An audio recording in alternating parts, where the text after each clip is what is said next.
welcome back for episode number 104 of the weekly playback. So I have two games which are new to me to talk about, and then a bunch of games which are not new to me. So let's just get started.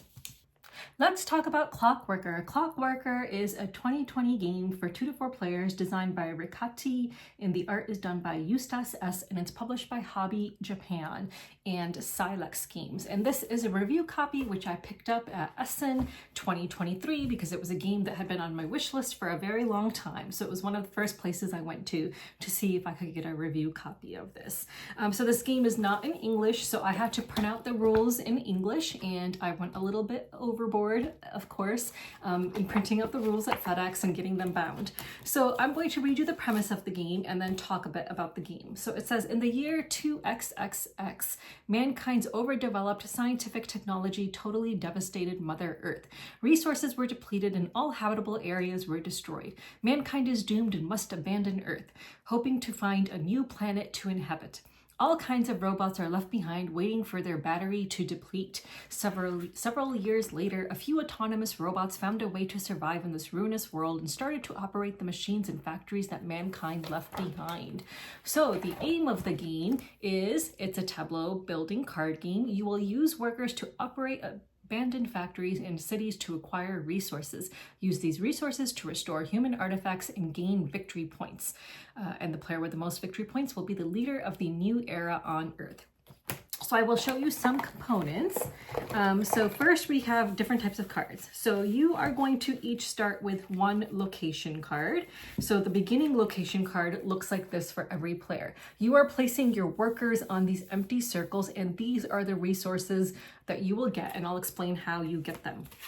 There is going to be a market with other location cards as well. So I will show you all of those cards, but I think that there might be a beginning card. Here's the other beginning one. Okay, so these are the location cards that will be available in the market. And as you can see, they will offer you different kinds of resources. So these cubes are called pellets. You have gears, which are basically money that you will be using to purchase more location cards, and so on. And some of them will give you robots. Gold pellets are wild, which can be used as any other color. Then you have your artifact cards. So these are cards which will give you special abilities. And there are, for a lot of them, there are multiples. So there's a couple of, a whole bunch of these cards, and you are going to have a whole market of them with all of them laid out. So like cards will be in their own piles. So for example, these two cards, since they are the same, will be in a pile of their own, and so on. So all of these cards will be available to purchase. However, you can only have one artifact of each kind if you choose to purchase them. And the cost of the artifacts is listed in the corner. And I'm not sure if I mentioned, but the cost of the location cards is in gears, and that's listed in the corner as well. For the gear cards, these location cards, there will only be a certain number of them in the market. So in a 4-player game, there will be 5 cards available in the market. There are these records, which you can try to purchase on one of your turns by paying the resources, and you will get the points. So, and this is one of the ways in which game end will be triggered, which I'll talk about. Here are all the pellets. So these are different types of resources that you will be collecting, and the gold transparent ones, translucent ones, are wilds, which can be used as any other colors. And then you have these adorable robots, and I would really love to paint my robots. I saw on BGG that a bunch of people painted theirs like copper or gold, and they just look really cool painted. So I want to see if I can do that with my robots. And there's a bunch of them. So all resources in this game are unlimited. So if you run out, you have to find some kind of a replacement, which we did need to do in our game. And here are the gears, which again are like money in this game. And here are some point tokens, because throughout the game, you might end up getting some points. And this game does come with some player aids, but unfortunately they are not in English. Okay, so here's how this game works. Everyone is going to start with one location card filled up with robots, and you will have a few extra robots workers available to you. I do not remember exactly how many, so let's see. So game setup. So yes, I don't remember. Robots. Does it say how many robots each person gets? Well, I can't find it, but oh yeah. So each player takes 6 workers and fills all of the empty spaces on their starting location card, and then you'll have 2 workers left over that you can use. And you will, depending on which number you are in turn order, you'll get a certain number of gears. So on your turn, the first thing you will do is the retrieve phase. And this is something that everyone is going to do. So from all of your location cards, you will retrieve the top worker from each location card and collect the thing that it gives you. So from the starting card, you will retrieve your top worker and get 1 gear. If you had acquired additional cards, you will be able to collect other kinds of things. So for example, this one would give you a cube, a red cube, a pellet, and so on. So the first thing is the retrieve phase, in which you will retrieve the top worker from each location card. Then you have the action phase, in which you can perform one of the following 6 actions. So the first action is to recover. Select a location with at least 1 worker on it. Take back the topmost worker from that location and gain the resource shown in the space where the worker was placed.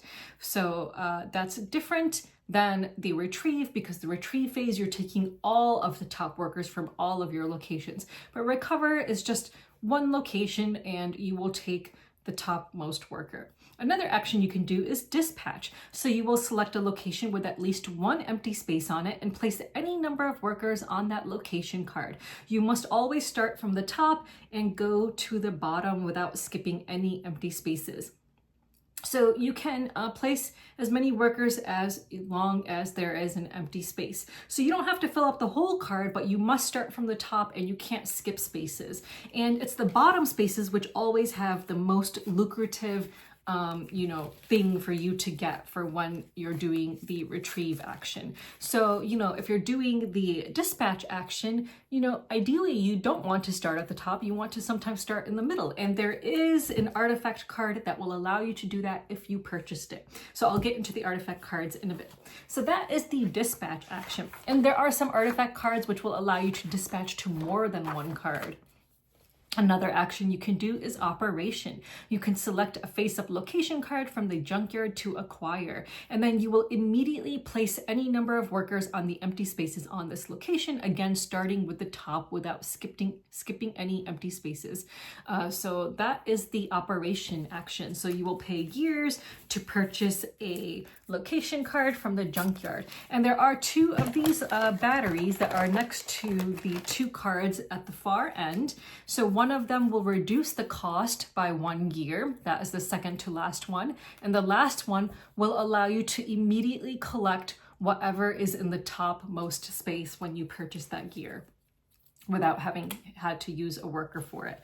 So that is the operation action. Another action you can do is repair. Select a face-up artifact card from the junkyard to acquire, and you will pay the resources as indicated in the corner. And again, gold translucent pellets are wilds that you can use for any other color. And again, there are so many different types of artifacts which will give you different abilities. There are 5, I believe, which give you end game abilities that will give you points at the end of the game, but otherwise there are a whole bunch of different kinds. So here is a whole list of the different types of artifact cards and what they do, in case you want to pause to read.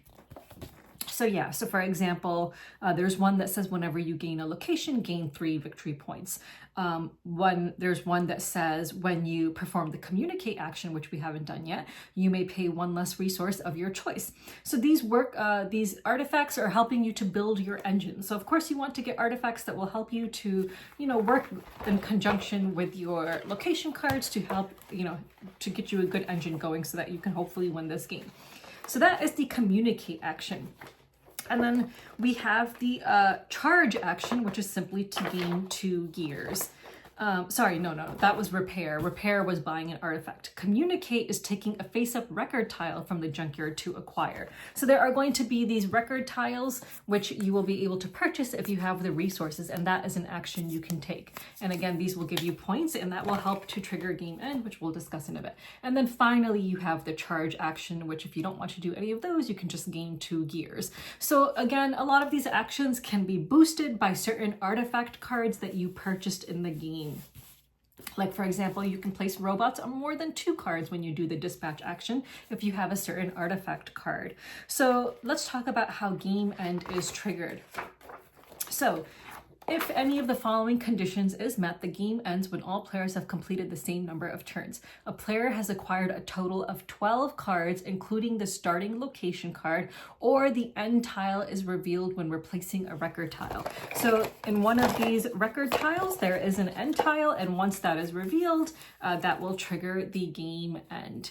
So those are the ways in which a game end can be triggered. And if I recall correctly, I think, no, I didn't trigger game end. I had 11 cards, so I was close to doing it. And it took me a while to get my engine going. I spent so much time acquiring all these cards, but clearly my cards did not work well together because it took me a long time to finally get going. And by the time I felt like, oh, I'm finally getting going, and now it's just going to be mega points for me and I'm going to win, the game end was triggered by the record.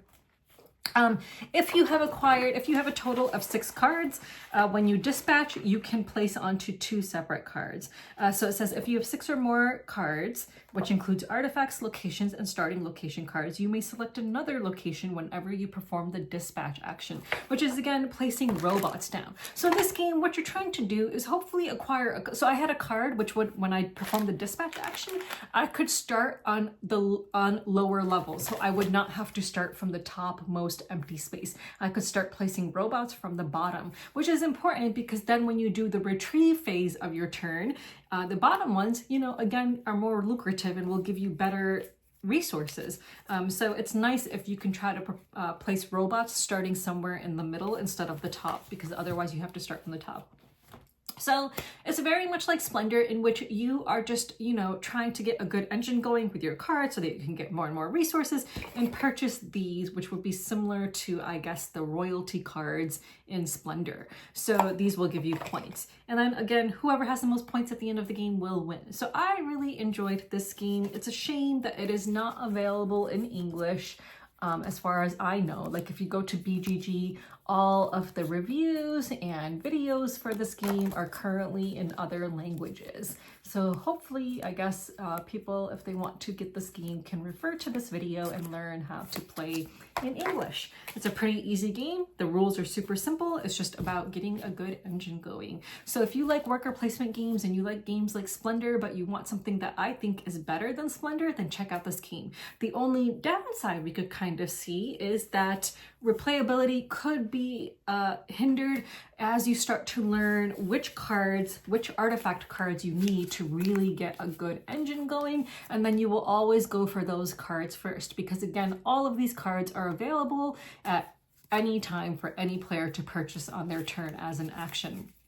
So I think a good house rule would be to shuffle these cards and have a market of these artifact cards. And you could try to come up with some rules, like if there are duplicates, then you can refresh the market and so on. I'm sure you could come up with rules about, how you can't place out new cards,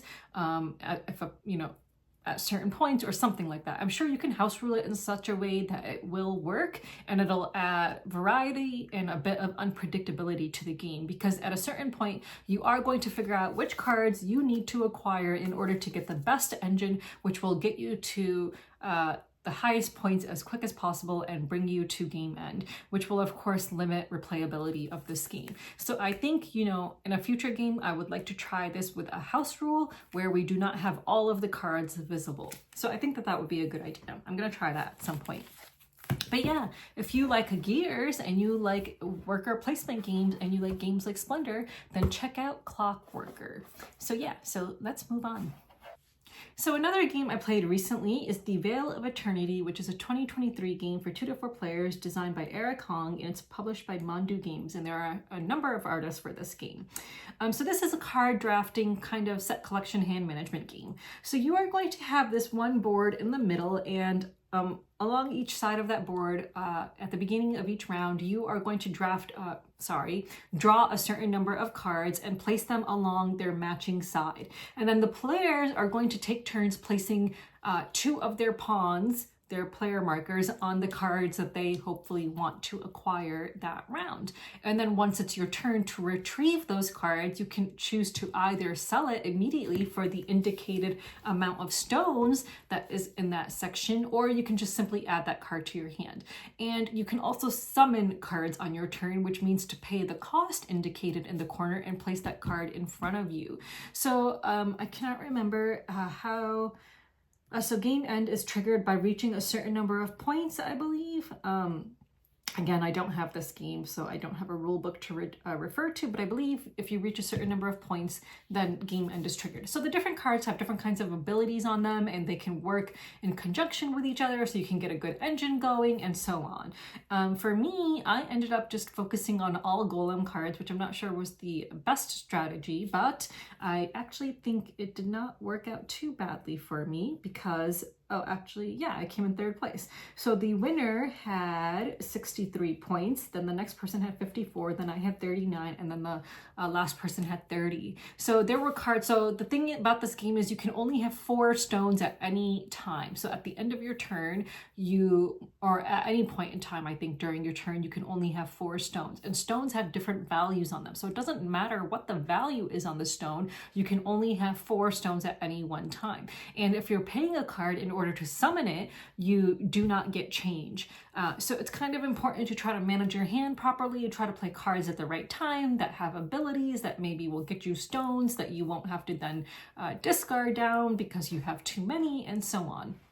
So again, there's different families of cards, and there's different cards that have special abilities that will work in conjunction with each other. And then there's cards that you can trigger at the end of a round. So at the end of a round, I had a card that if I discarded a card from my hand, I would get a value 6 stone, which is the highest value stone, which was very beneficial. And then I had another card that if I summoned it, then I would immediately gain the number of points for each value 6 stone I had. So I made sure I had to pay 6 stones in order to summon that card and play it. So I made sure to do it at a time when I had a total of 4 value 6 stones so that I could immediately gain 18 points. So I was kind of working my way up to that, and honestly I only had golem cards in my tableau. I didn't collect any other types of cards, summon any other kinds of cards. Again, not sure if that was the best strategy. I didn't play, I didn't do very well, but it wasn't exactly my type of game, to be honest. Like, I just think it could have used maybe a little bit something extra. Like, I didn't hate it. I just don't think it's a game that I would pull out on my own to play. But if another player really wants to play it and they have it, then I guess I would be happy to play it. But again, not really my type of game. I didn't super duper enjoy it, but it was okay. So that was the Vale of Eternity. So let's move on. So some other games I played recently, again, are 3-Ring Circus. It was my 4th play of this game, and I won by quite a bit, so I was quite proud because typically I lose most games that I play, and I lose pretty badly. So I want to just talk a little bit about this play. So in this play of the game, and if you want to learn how to play, you can refer back to the very first video I ever did on 3-Ring Circus, because that will talk about how to play the game. It's one of my favorite games. It is a point-to-point movement tableau building game. So in this game, I only performed 1 major show, which got me, I believe 18 points at one point. I got the maximum number of points you could get. And then I learned that the best strategy for me in this game was to perform at as many medium cities as I could. So that, I think, helped me to win when I realized that would be the best strategy for me. I managed to achieve one of my goal cards, just one of them, performed only 1 major city and then a bunch of medium cities, and that was the way I won with I think I won with 80 some points. So 3-Ring Circus, highly recommend this game. Of course, I will, again, as always, encourage you to buy the Solidarity deck. It's just a small little pack, and all the proceeds go to animal sanctuaries and rescue organizations, because animals should not be used for entertainment. And the Solidarity pack is only like €5 or $5. So definitely get that if you plan on purchasing and playing 3-Ring Circus. Another game I played again recently is Sea Dragons, and I believe that this was also my 4th play of this game. So it was enjoyable, as it always is. So highly recommend Sea Dragons. It's a pattern building game in which you have to place dragons out into the sea, and you have missions that you're trying to complete. You're trying to collect pirate tokens and complete missions and so on. It's really fun. I really enjoy it, and yeah, so highly recommend Sea Dragons. I played another game of Art Society, and this was the first time I've completely filled my board, so I was really happy about that. However, I did not win, but I was really happy about completely filling my board, so that was a win in itself. And then of course I played Botanik again, which is a 2-player game and probably like my most ever played game. So absolutely love Botanik. I convinced a friend of mine to purchase it while we were waiting for our other friends to arrive at this all-day game day that I attended yesterday. So he purchased Botanik, and he really liked it. So yeah, so we played a 2-player game of Botanik while we were waiting for other people. And we played another game of Tir na Nog, which I discussed I think in the last video or the video before then. So those are some other games I played recently. A couple weeks ago, I also played Wonderland's War, and I think I played a 5-player game of Wonderland's War. It was quite long, but really enjoyable.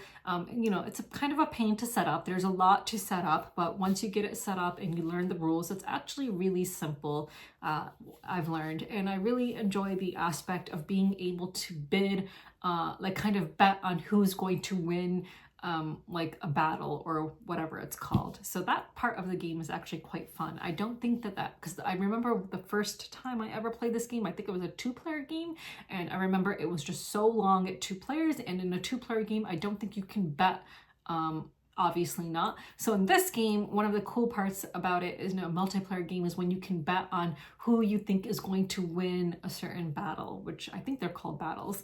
So that was really fun. It was just fun to kind of guess who would win. So yeah, because when you're pulling out, it's a push your luck game. So you're pulling out tokens from a bag and you're trying to see who's going to get along farthest on the battle track. So you're placing bets on who's going to win. And if you guess correctly, you get a reward. So yeah, so that was fun. If you guess incorrectly, then you get punished with a bad token that you don't want, if I remember correctly. And another game I also played again recently was The Great Split. I will say that I played, I think I played at the maximum player count, which I think is 6 or 7 players, but oh my god, it was so long at the maximum player count, and it's a game I really enjoy, but I would not recommend playing it at the maximum player count.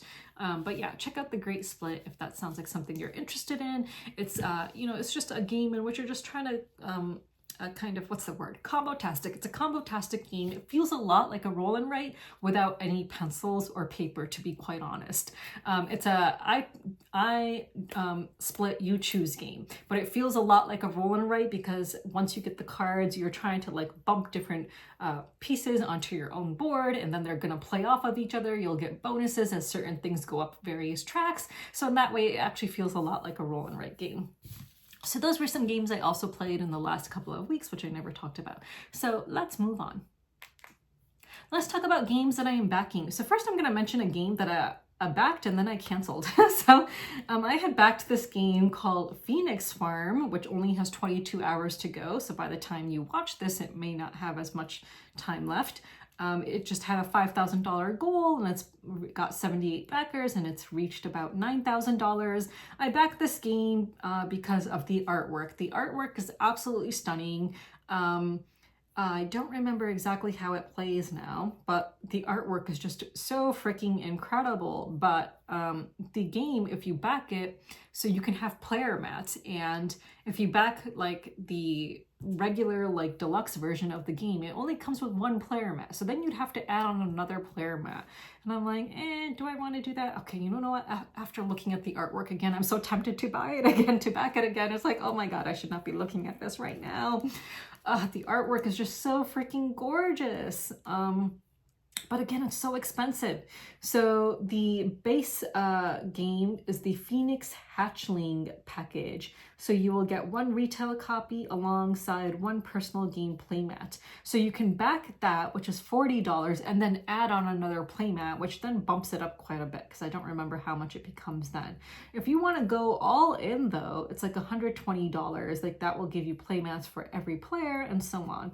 But oh god, after looking at this again, I'm getting so tempted again. The artwork is just so freaking stunning, and honestly, it's just the artwork that is really tempting me. Okay, so I should stop stop looking at this. So I was backing that and then I canceled it. And again, as mentioned before, the other games I'm still backing are the trio of games from Bitewing, which are Bebop, Shuffle and Swing, and Cat Blues. Honestly, of those games, Bebop and I think it's Cat Blues that interests me the most. I think Shuffle and Swing was one that did not interest me as much. I can't remember because one of those games has artwork, which I'm not a huge fan of, to be honest. But of course, Bebop has art from Weber's and Santiago. I'm wondering if maybe I should just cancel and just get Bebop, like minimize my pledge. Maybe I should do that because again, I'm also backing Garden Geckos, which is still the campaign for that is still going on, which is 60 Canadian dollars. And then I'm still backing Awkward Guest 2, which ends on May 1st as well. So the trio of games ends on April 25th, and then the other two games end on May 1st. So those are the games I'm currently backing. So let's talk about games that I have received recently, which I need to grab. So we will do that in a second. So first I will show a game that I purchased. So as you guys know, I attend weekly game nights at Millennium Games every Friday night, which is play something new. It costs $10 to enter. And then when you enter, you get entered into a raffle to win the game that they are showcasing that night.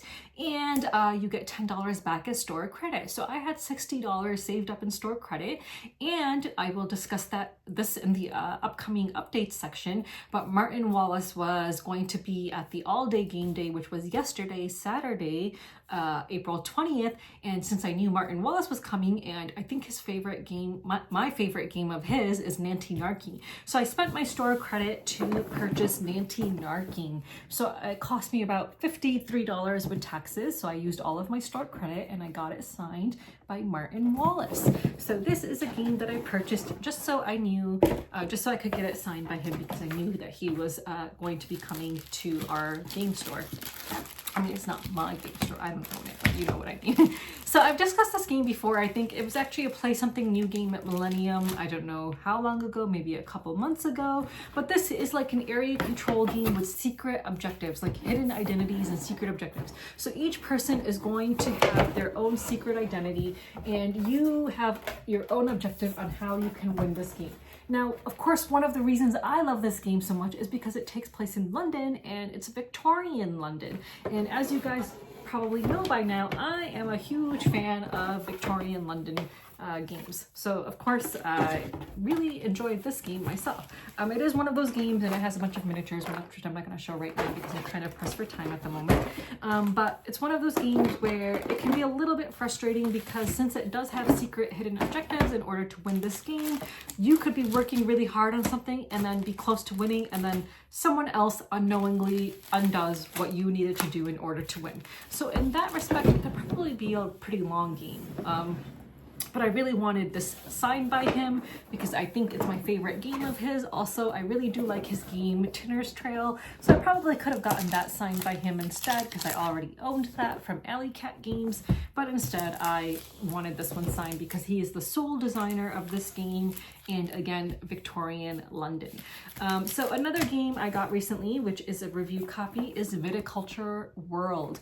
And so this is a cooperative expansion to Viticulture. So I received an email from Stonemaier Games recently, and there was an opportunity to receive an expansion to a game that you already owned. So I already own Viticulture, which was gifted to me by someone a few years ago. So it's not a review copy, and not a game I purchased myself. And it's a game that I played recently and enjoyed. So I was like, okay, that's interesting. Like, how or why would you want to make a viticulture cooperative? Like, when I think of cooperative games, I always think of players working together to defeat some bad guy, right? So like, what is the bad thing in Viticulture World that you are trying to defeat? So I'm really curious about that. So it's for that reason that I was really curious about this. And the other expansions he was offering, I don't think I owned the base games to those. So I was like, forget those. I'll get this instead. So yeah, so I'm not going to open it up completely, but I will show you the board and some of the cards, I guess. But yeah, so I'm just really curious, like, what you're trying to accomplish as a team in this game. Like, what is the bad guy you are trying to defeat, or the bad event that you are trying to defeat in this game? Like, just very curious. But here are some of the cards. I'll show you these pink ones because these look really cool. Ooh, there's a protective card. It says, please recycle.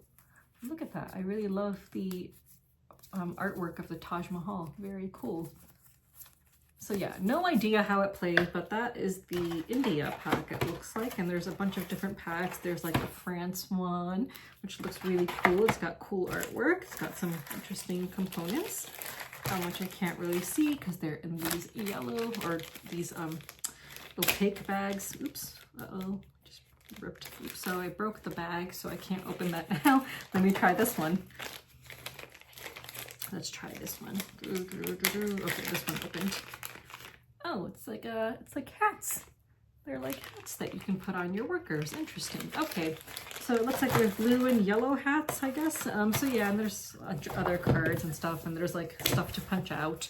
So yeah, so that is Viticulture World, and it also came with some other small packs, which I'll just show you in 1 second. If I can just get this back on. Get back on. Okay. So it also came with these. So it came with the first Game Continent promo pack and then some replacement cards of some kind. So yeah, so that was a review copy that I received recently. So let's move on. So I wanted to talk about Brass Birmingham. So recently, yesterday, Martin Wallace, the designer, one of the designers of Brass Birmingham, came to Millennium Games in Rochester. So he was there for the day. I did sign up to play a prototype of his. Unfortunately, our turn never came up, so I never got to do that. But I did get a selfie taken with Martin Wallace. And again, I got him to sign my copy of Brass Birmingham, and I also got him to sign my copy of Nanty Narking. Now, these are both games that I purchased on my own. So this is a deluxe Kickstarter limited edition game of Brass Birmingham. So it looks like 20,000 copies were produced, and I have the number 11,154, as you can see down here. The box, I'm gonna get to why I'm showing you guys all of this in a minute. The box is a little bit beaten up here, and it's beaten up in the corners. You know, this is a well-played copy. I think I've played Brass Birmingham a total of 4 or 5 times, actually. Let me just look it up because I think BG Stats will show me how many times I've played it. So yeah, I've played this game 6 times. So I underestimated the number of times I've played this game. And you know what? I thought in all the plays I've had of this game that I played really, really badly. But then I was like looking through my scores, and I actually did not perform badly in a lot of the games. I never won a game that I played. But I did not perform so badly. Like I would be like 1 point away from like, you know, 2nd place and things like that. So, oh, actually, yeah, never mind. I thought I won a game for a second because my name was in bold, but no, my name is in bold because that's me. Okay, so yeah, so I mean, looking at my scores, I haven't performed very badly or as badly as I thought I did. So this copy of Brass is super blinged out. So I'm going to show you how I blinged out this game. And again, I'll talk about why I'm showing you this in a minute. So again, this was the deluxe edition. As soon as I got it, the very first thing I did was use super high quality sleeves and sleeved all of the cards. I purchased upgraded components on Etsy. So you have all of the upgraded iron and coal and beer barrels. This one comes with all of the iron clays, as you can see. So yeah. And then I went on Etsy and I purchased these containers. And inside of the containers, you will have each person's components. And of course, I also purchased all the upgraded components, the trains and whatever boats that you have. So the reason I'm showing you guys all of this is because I feel like I convinced myself that I liked this game when in fact, I'm not sure that I really do. So, but now, like, I don't know, like, a part of me is like, should I sell this game? And if I sell it, for how much? Because I spent a crap ton of money on blinging out this game. But now I have this copy of this game that is totally blinged out. Probably my most blinged out game ever for the amount of money that I've spent on all of these upgrades, these containers, everything. And again, it's a deluxe edition, though the box is a little bit beaten up, but now it's signed by Martin Wallace. So if there are any Brass Birmingham fans out there, how much would you pay for this, knowing that the box is a little bit beaten up, but it's totally blinged out and it's signed by Martin Wallace? Because I'm trying to figure out if I should keep it or if I should sell it. Because, you know, and if I do sell it, for how much? So if there are any Brass Birmingham fans out there, if you had an unlimited amount of money, what's the most that you would be willing to pay for this? Let me know in the comments below, because I'm really trying to decide if I should keep it or if I should sell it. I can't recall how I felt playing Brass Birmingham, because the last play I had of this game was in 2021. So it was a long time ago. The first play I ever had of it was in January 2020, and the last play was in May 2021. So it's been a very long time, and I cannot remember how I used to feel when playing this game. Like, did I enjoy it? Did I not enjoy it? I can't remember. I think I remember being a little bit frustrated that I felt like I could never really do what I wanted to do, but then again, my scores are not that terrible. Like, let me see if so in one game, the most recent game I had, I came in 3rd place, but only by 1 point. The game before that, I again came in 3rd place, but not by a huge amount. Again, 3rd place, again, 3rd place, 4th place in one game, and then 4th place in another game. So yes, so I am the loser in every single game, but in my most recent plays, not by a huge margin. So I really cannot remember if I enjoyed it or not.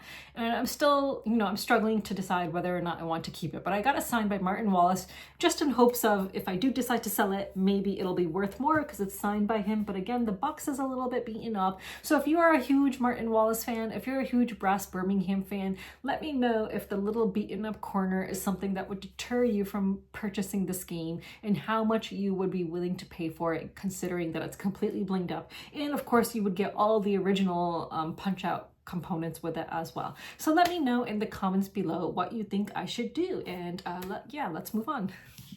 So time for some updates. So I kind of already talked a little bit about this, but yesterday I had an all-day game day at Millennium, which was a lot of fun. And at these all-day game days, we tend to play games that we've already played before, so that we're not wasting a huge amount of time going over rules. And I actually really like that. Like, I used to kind of complain that as a content creator, I would not get to play games that I enjoy over and over. I'd always be playing new games and not really getting to play the games that I love the most and getting to come back to them. So it was really awesome to play 3 Ring Circus again, which was my 4th play of that game. So yeah, so I enjoy having a game group that I game with regularly, and that we can play games that we have played before. So that's actually really nice. So I just thought I would mention that. An update about cats. So on Wednesday, I noticed that at one of the colonies, I believe it was Wednesday, there was a tractor there, kind of just parked there. And I was like, okay, why is there a tractor parked here, like near the dumpsters, near where the cats, live and eat and all of that? Didn't make much of it, think much of it. Then the next day, all of the grass, the tall grass where the cats hide, had been bulldozed down. Like, it was all gone. Like, a lot of it seemed like it had even been ripped out of the ground. So a lot of the area, the tall grassy areas where the cats would hide, completely destroyed. And it just made me so nervous. I was like, what is happening here? Like, why did they do this? And then I learned from word of mouth, from the rescue organization that I work with, in order to get these cats trapped and stuff. Somehow from word of mouth, we learned that the property manager of the plaza, because this is a plaza, and for other countries that might not know what a plaza is, it's basically an outdoor mall where you have shops that have their own entrance, and all the entrances are outside. So each shop has its own entrance from outside to inside their store, and they're all connected. And then, there's a big parking lot. So that's a plaza. So this plaza's property manager, I learned, put out rat poison. And that, really worried me, because number one, if the cats ingest the rat poison, they will die. But number two, it's like, why are they putting out rat poison? I have yet to see a single rat whenever I have been there. And all these cats would control the rat population, because as I discussed in my last video, there are snakes that I've come across, and the cats kill the snakes. So I'm guessing they probably kill the rats too, if there are any rats. But again, I've never seen any rats. I've never seen any dead rats. I've never seen any rat droppings or anything like that. So why are they putting out rat poison, which the cats could potentially ingest and then die from? So that really, really worried me. I was just like really sick to my stomach after I learned that rat poison had been put out. Since I've learned this, I have seen fewer cats. but sometimes the cats, they're off doing stuff when I get there. Sometimes they'll like, come around. So yesterday when I went, there was 4 cats that came around. I've seen as many as, I guess, 7 cats at once, maybe, in this colony. I know that there's a lot more because of the cameras we put up, and we've been able to identify the different cats, which we need to do when we're trying to trap them and spay and neuter them. Anyway, so just, send your positive thoughts and prayers for these cats, because I really don't want them to, get sick or die. Like, I would just be devastated if anything happened to these cats, because I've grown quite attached to them. I've named all of them. I love them so much. Yeah, and I know it's going to be inevitable that I will get my heart broken someday as these cats age and pass away or die of other causes. Like, it's inevitable that I will be really devastated at some point, but I do not want to be devastated by learning that they died from rat poison. So I did go inside one of the shops and I got the property manager's name. He happens to be a local rabbi. So I decided to pass along that information to the rescue organization, and I asked them to call him to have a chat with him, just because, I don't want to assume that he's a Zionist just because he's a rabbi. But, I just knew that I would not be able to be calm and collected, and I just didn't want to assume that he's a Zionist with everything that's happening. Although, most Jewish people are Zionist, I would say. But, I just decided to pass along his information to the rescue organization so that they could hopefully call him and try to have a chat with him and let him know that as a rabbi, he should be loving all of God's creatures and not be putting out rat poison where there are, over 20 cats and who can, unintentionally ingest this poison and then die. So we'll see what happens. So please send all your positive thoughts and prayers to the cats. So let's move on. So I don't have much time, but I'll talk a little bit about, Palestine and what's happening. So the last video I did was before I learned about, Israel, Iran retaliating for being attacked by Israel. And Israel has been attacking Lebanon and Syria and Yemen and Iran. So if Iran decides to shoot some missiles or drones towards Israel, it is retaliation. It is self-defense. It is everything that Israel claims it's doing. Like, you have this one nation in the Middle East that continuously attacks other countries and has been doing so since October 7th. And then when those countries retaliate, all of a sudden, it claims to be the victim. So it's been attacking Lebanon since October 7th, since before October 7th. Like, they're always shooting rockets and firing at Lebanon and bombing Lebanon, southern Lebanon, where Hezbollah is located. But, as soon as Hezbollah fights back, it's all of a sudden, oh, we're being attacked. But Iran, when they retaliated only against military bases, which, by the way, happen to be located in densely populated areas in Israel. So if you want to use the whole human shields argument, who's really using human shields here? But no civilians were killed by Iran's retaliation, which is very important, to keep in mind, because Israel intentionally targets civilians, intentionally kills civilians. But again, all of the information is there for you to find if you choose to learn the truth and open your eyes to the truth. I hope I am preaching to the choir here, and that everyone who's watching my videos already knows how completely insane and sadistic Israel is, and what warmongers they are, and how they have been trying desperately to drag Iran and Hezbollah into a regional war. Like, the evidence is there. So I hope I am preaching to the choir here, and if you're watching my videos, you already know this, and that you are just sick of listening to me talk about it, because I'm sick of listening to me talk about it. But if you are new to my channel, I encourage you to go back to, videos early on in which I posted a lot of links below about what's happening in Israel and Palestine, and how Israel was formed, and how the Palestinians have suffered for over 70 years, and how, it's an apartheid state, and how they do not have equal rights, and how it's just the atrocities that have been committed against Palestinians for over 70 years is not justifiable. There is no justification for how the Palestinians have been treated by Israel for over 70 years. And if this is a war against Hamas, there has been an ongoing,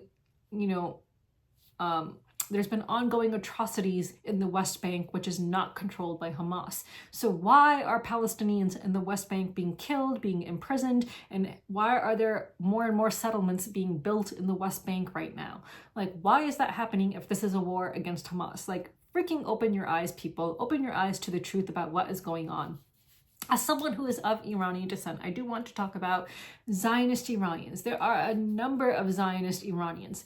And why are they Zionist? And this includes not only Jewish Iranians, but non-Jewish Iranians. And why are they Zionist? It's complete cognitive dissonance. So first of all, they are choosing to become friends of the enemy of their enemy, and that is not going to end well. So if you choose to become a supporter of Israel because Israel is the enemy of your enemy, which is the current regime in Iran, how is that going to end well? And like, such fucking cognitive dissonance. Like, hello, you are supporting one authoritarian apartheid regime because you don't like your own regime, which is also a brutal regime, which, you know, continuously infringes on people's rights, which, you know, imprisons people for their political dissent, which kills people for their political dissent. Like, yes, I can say that as a Shia Muslim who, you know, has been to Iran, is of Iranian descent, who studied the government of Iran, Vilayat al-Faqih, at a graduate level in graduate school before I went to law school. Like, I can voice my displeasure with the Iranian government without supporting a brutal Zionist regime. Like, those two things are possible at the same time. You can be against the government of Iran and be against the government of Israel at the same fucking time. You do not need to support one brutal apartheid regime, Zionism in Israel, just because you are not happy with what's going on in Iran. Like, oh my God, it angers me so fucking much. Like, I cannot explain how much it angers me to see Iranians who are supporting Israel and just lack critical thinking skills. Like, for God's sakes, have some critical thinking here. Like, why are you supporting one brutal regime that has occupied the Palestinians for over 70 years and does the same thing to the Palestinians that you are not happy about your government, the current regime in Iran, doing to its own citizens, doing to the people of its own country who happen to voice political dissent? Like, where is the sense in that? There is no fucking sense in that. So Zionist Iranians piss me off. I cannot explain how angry they make me because they're just stupid. Like, honestly, they're just so fucking stupid. I cannot explain how stupid they are. So yeah, so that is my take on Zionist Iranians. Yeah, you're just dumb. So if you're a Zionist Iranian watching this, you are fucking stupid, and like, wake the fuck up and see what you are doing and see what you are supporting. You can be against the government in Iran right now and be against Zionism at the same fucking time. Okay, that is my rant on Israel and Palestine today. So let's move on. I have a little bit of time, so I'm just going to talk a little bit about negative comments. You know, occasionally I'll get like a weird negative comment on some of my videos. Like, I guess not weird, but like, you know, occasionally I'll get a comment like, oh dude, slow down, this was so fast. Now, number one, I recently saw a comment on a Facebook group, and I think they were talking about one of my older videos. They didn't name me, but it was, I think, in Board Game Revolution community. And, you know, I already have my issues with that group, and, you know, I can talk about it another time if you're a new viewer to my channel, but I used to be a moderator of that group a long time ago until, you know, again, I can talk about that another time if you're interested in that story. I'm sure I talked about it in videos back in 2021. So someone posted a comment in this group saying that they came across a 1-minute video in which the person was talking super fast and just holding up components to the camera, and they could not understand how, you know, how anyone found any value in these videos. When I first started doing my 1-minute videos, TikTok had a video limit of 59 seconds. So I used to speak very fast in those videos so that I could fit in a lot of information in 1 minute. And I used to just hold up things to the camera. Like, that's how I just started. I just started doing it for fun. It was lockdown. I had, you know, a shit ton of free time on my hands, and I was like, how can I stay connected to board games when I can no longer play board games with my friends because we're all in lockdown? So that's how my videos started out. Now, if you watch my videos, my overview videos, I'm not speaking as fast as I did back then because now the TikTok video limit is 10 minutes. So the maximum length of my videos now is about 3 minutes. Like you will see my videos range anywhere from 1 to 3 minutes now, and I don't need to speak as fast because of that time limit now. And now you will see that I have the whole board put out in front of me and I point to things. I think my videos have really improved since 2020 when I first started doing them.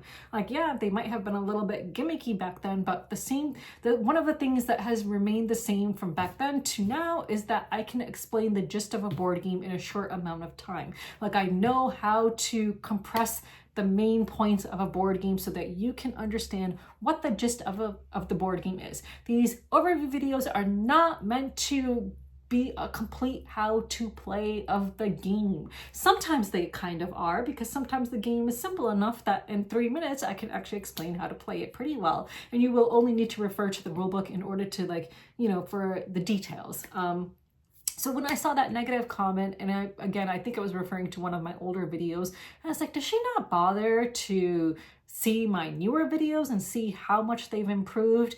Again, I know I need to have thick skin as a content creator, but sometimes it's just a little bit disheartening to see a bunch of people just, shit posting about you and your content. Like sometimes it can be a little bit hard. And then recently another person posted a comment on my video saying, oh, you need to remove how to play from this video's title because I did not learn how to play this game from your explanation. It was my explanation of Ostia, which I thought was actually a good explanation. So the way I view my longer weekly playback videos is my how to plays are basically the kind of how to play you will get at a game night. Like when you are with your friends at a game night and someone is explaining to you how to play the game, I feel like that's what my weekly playback videos are. They are not how to play videos in which you're going to have everything laid out before you, and I have an overhead camera and it's going to pan to certain things. It's not going to tell you how to set up the game. It's not going to be the most thorough how to play that you are going to get if that's what you are looking for.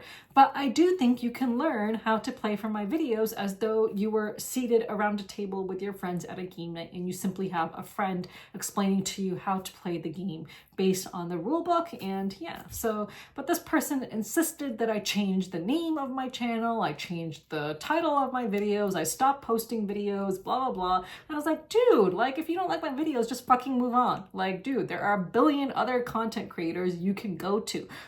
The board game industry is oversaturated with content creators. If you don't like my videos, then find another content creator whose videos you do like. Is it really necessary for you to sit here and comment repeatedly on my videos telling me to change the titles and that I should not be making these videos? Why? Why are people like this? I just do not understand. So yeah, again, I just think these people are ridiculous.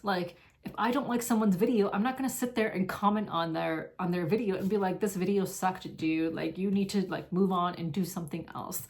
Who does that? What kind of a person does that? But there are people like that. So I just thought I would talk about the negative comments I get occasionally, and just how stupid I think they are and why I just don't understand why people make comments like that. Just move on, dude. Just move on. Okay, let's move on. So this week's question of the week is inspired by Clockworker, which I need to grab again. So the reason that I was super interested in this game was, of course, because of the whole steampunk vibe, all the gears, and so that was the reason that I was really interested in this game. But of course, if you have looked at the logo of my channel, you know that I love gears, and you know that I love the whole steampunk vibe. Gears are literally in my logo. That is my logo. It's board games in a minute, and it's just a bunch of gears meant to look like clock gears. So of course, as someone whose logo is like that, I had to have this game. So I want to know what other board games have gears in them. Two others come to mind immediately. The first is City of the Great Machine, which I can just see it from the corner of my eye, and I think the of the is actually meant to look like a gear itself, and there are gears in that game. Another one is a capstone game that I cannot remember the name of now, but it has a bunch of gears in there that are used as currency, I believe. Does anyone remember the name of that game? I'm just going to look up another capstone game and then click on games that they have created. Corrosion, that's it. It was Corrosion. So that's another game that comes to mind that has gears in them. So please tell me what other games you know that have gears in them and which one is your favorite of those games. And until next week, bye.